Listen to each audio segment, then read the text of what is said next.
Bienvenidos a El Debate, un intercambio estructurado de perspectivas y un análisis a fondo sobre el material que nos ocupa hoy. Piensa por un momento en esto. ¿Alguna vez has estado absolutamente seguro de ver algo, con total claridad? No sé, una persona, un objeto familiar a lo lejos, y luego te das cuenta segundos después de que tu cerebro se lo había inventado por completo? Sí, totalmente. Es una experiencia universal. Exacto. Pues esa ruptura, ese instante exacto en el que la ilusión se desmorona y comprendes que tu mente había estado fabricando una realidad a partir de datos, digamos, insuficientes, es el núcleo de nuestra conversación de hoy. Y plantea un problema filosófico de primer orden, fíjate. Básicamente, ¿hasta qué punto podemos fiarnos de lo que damos por sentado cada día? Eso es. Y para abordar ese problema, el material de hoy nos sumerge en el pensamiento del filósofo Edmund Husserl. Hablamos en concreto de la transición de lo que él llamó la actitud natural a la conciencia fenomenológica.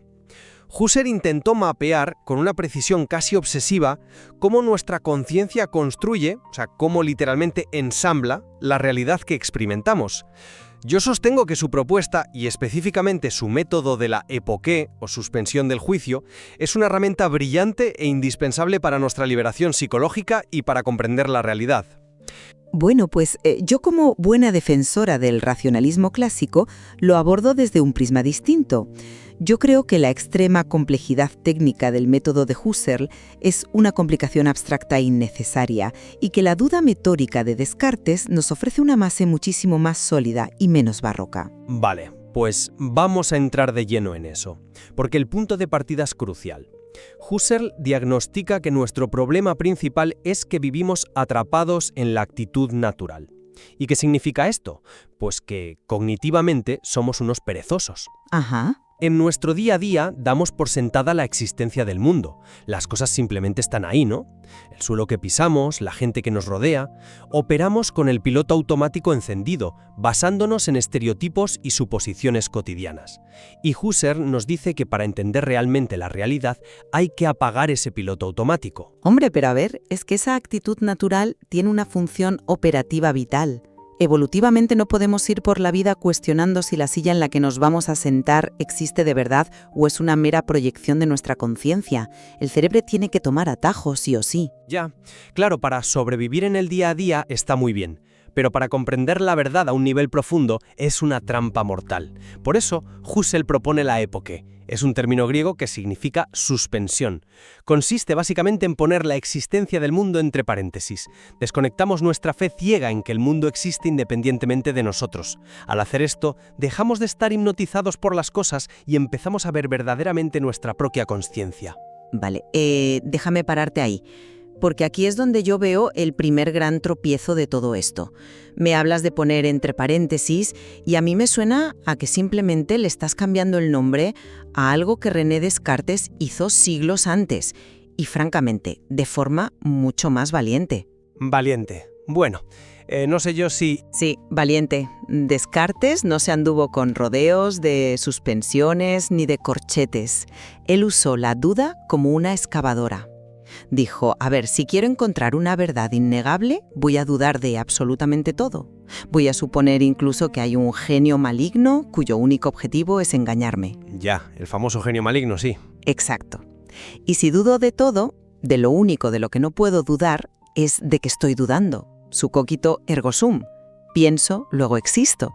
Es un bisturí afilado y súper limpio, sin necesidad de tanta jerga. Es un bisturí limpio, te lo concedo. Pero corta demasiado profundo y además en el lugar equivocado. Fíjate en la enorme diferencia de actitud mental aquí. La duda de Descartes es destructiva. Él sufre una especie de crisis existencial y quiere aniquilar el mundo temporalmente. Husserl no quiere destruir nada. No decimos, oye, quizás el mundo es una ilusión creada por un demonio. Ya. Pero el mundo sigue ahí. Simplemente neutralizamos nuestra creencia automática en él. Pero operativamente, ¿cuál es la diferencia real? O sea, a efectos prácticos. Toda la diferencia del mundo. Piénsalo con esta metáfora. Imagínate que estamos en el cine, viendo una película súper inmersiva. En la actitud natural tú te dejas llevar, lloras con el protagonista, te asustas, asumes que esa realidad en la pantalla simplemente es. Ajá. Pues bien, la duda cartesiana sería levantarte en mitad de la sala, encender las luces y gritar: «Todo esto es mentira, son solo actores». Estás negando la película por completo. La époque de Husserl, en cambio, es quedarte sentado en la butaca y, sin dejar de mirar la pantalla, cambiar tu foco. Dejas de involucrarte en la trama y empiezas a observar cómo interactúan la luz y la pantalla. La película no desaparece, no la niegas, pero tu relación con ella ha cambiado radicalmente. Vale, compro la analogía del cine. Es muy ilustrativa. Pero operativamente, insisto, sigo viendo una trampa gigantesca. Si yo decido suspender mi creencia en esa película, en la práctica funcional estoy actuando igual que si dudara de ella. Y ojo con esto, porque aquí está la clave para cualquier racionalista. Si aplicas esa époque y suspendes la realidad del mundo físico, te quedas atrapada en un solipsismo teórico terrible. Bueno, solipsismo... Sí, te encierras en una burbuja donde solo existe el yo trascendental observando sus procesos mentales. Descartes fue magistral porque usó su duda para llegar al yo, pero luego usó la razón para recuperar el mundo real. Salió del pozo. Husserl te mete en los corchetes y corres el riesgo de quedarte flotando en la nada, totalmente desconectado. Entiendo perfectamente ese vértigo racionalista, ¿eh? Parece que si pones el mundo entre paréntesis no te queda nada. Pero es que la genialidad de Husserl es descubrir que esa conciencia pura no está vacía, no es un pozo oscuro. Lo que encontramos ahí dentro es la intencionalidad. Vamos a hablar de eso, sí, porque aquí es donde entra Franz Brentano, ¿no? Brentano, que de hecho fue maestro de Husserl, rescata este concepto de la intencionalidad y establece una regla brillante por su sencillez. Dice que todo fenómeno psíquico está dirigido hacia un objeto. Exacto, la dirección. Claro, si amas, amas algo. Si ves, ves algo. La conciencia es como una flecha, siempre apunta hacia afuera. Para mí esta idea es intuitiva y francamente era más que suficiente. Critico mucho cómo Husserl coge esta idea de Brentano y la convierte en un acto puro excesivamente técnico. ¿Por qué complicarlo tanto? Porque Brentano dio un paso de gigante, sí. Pero su flecha tiene un problema estructural grave. Si la conciencia es solo una flecha que apunta, asume que el objeto ya está ahí fuera, terminado, esperando a ser apuntado. Husserl se da cuenta de que esto no cuadra. ¿Qué pasa si tú apuntas a un unicornio? El objeto no existe en la realidad material, pero tu conciencia sigue dirigida a él de forma muy real.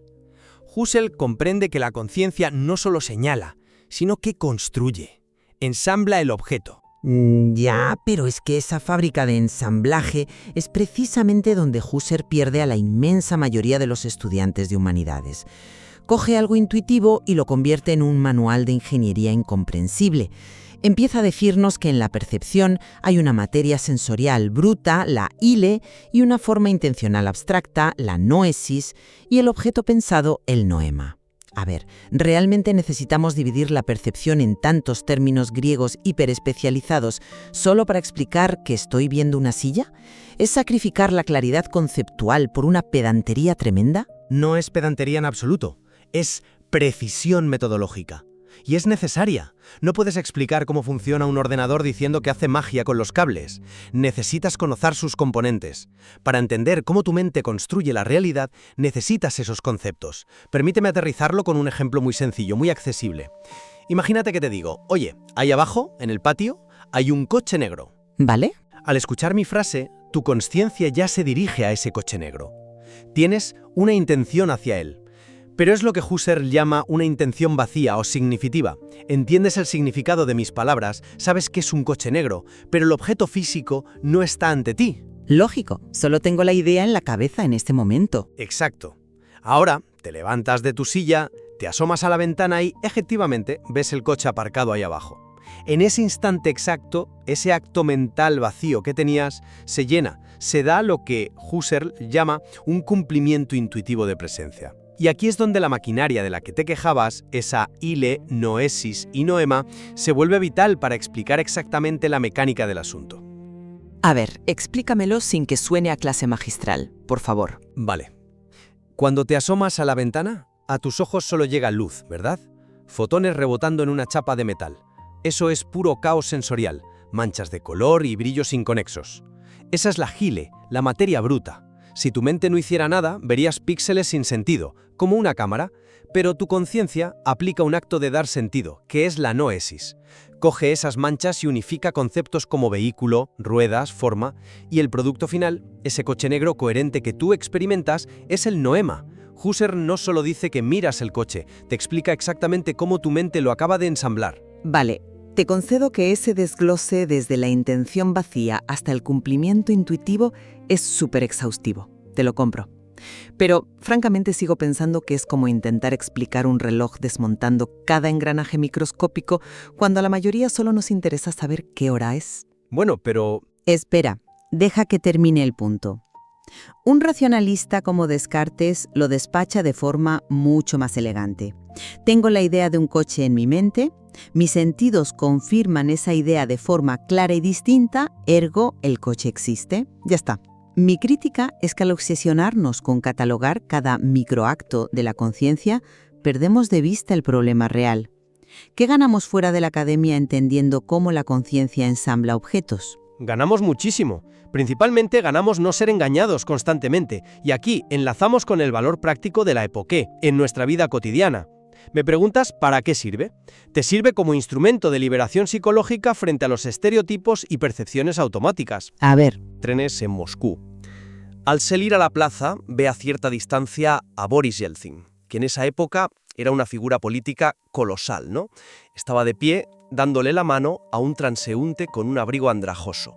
Sí, una estampa típica de la Rusia de aquel entonces, claro. Exactamente. La conciencia de Mamardashvili, operando en esa actitud natural de la que hablábamos, percibe de inmediato a una persona real. Es lo que Husserl llamaría evidencia inadecuada. Su cerebro junta el contexto, Moscú, la estación, la figura, y le dice: ahí está el presidente Yeltsin. Sin embargo, a medida que camina por la plaza, su ángulo de visión va cambiando, va obteniendo nuevos perfiles sensoriales del objeto. Y de repente, la figura pierde volumen. Resulta que no es un humano de carne y hueso. Era un enorme recorte de cartón a tamaño natural puesto allí por un fotógrafo para cobrar a los turistas. Es una anécdota fantástica, visualmente muy potente. Lo es. Y fíjate en la implicación de fondo. ¿Qué demuestra esto? Demuestra que nosotros inyectamos realidad, volumen y significado a las cosas basándonos en nuestras propias expectativas. Si no aplicamos la epoqué, si no nos entrenamos para poner entre paréntesis lo evidente, somos esclavos de nuestras primeras percepciones automáticas. Nos permite, literalmente, cambiar el ángulo desde el que vemos las cosas habituales. Ya, es interesante, pero no te lo compro del todo. O sea, reconozco lo fascinante del ejemplo del cartón, pero estás vistiendo de gran liberación mística lo que es un proceso cognitivo muy básico.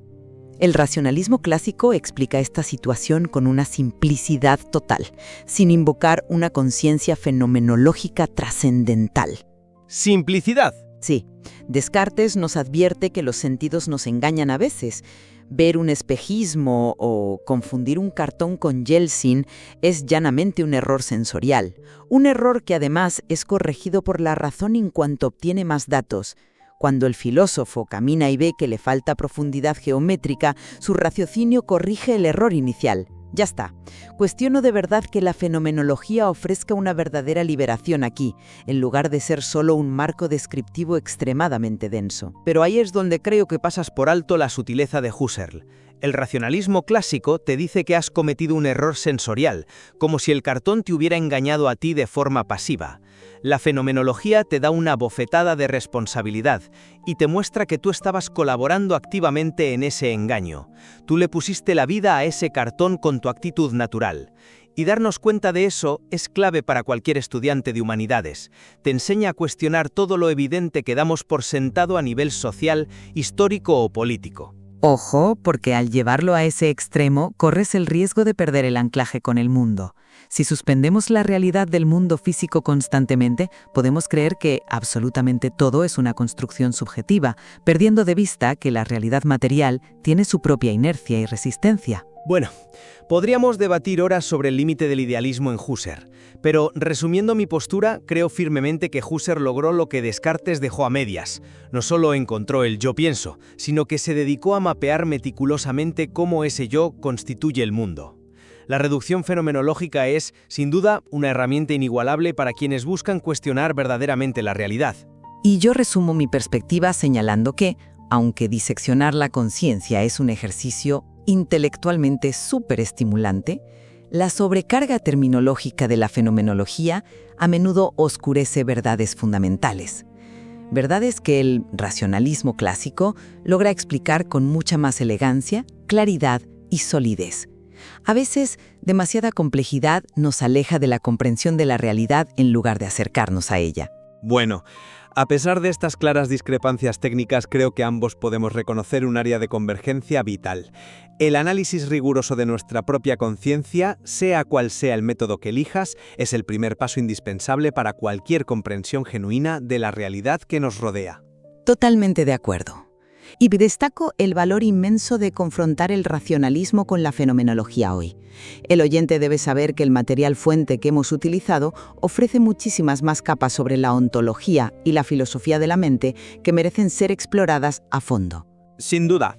Y con esto nos despedimos. Como siempre en este programa, terminamos sin declarar vencedores ni vencidos, invitándote a formar tu propia conclusión basándote en el análisis presentado. Hasta la próxima.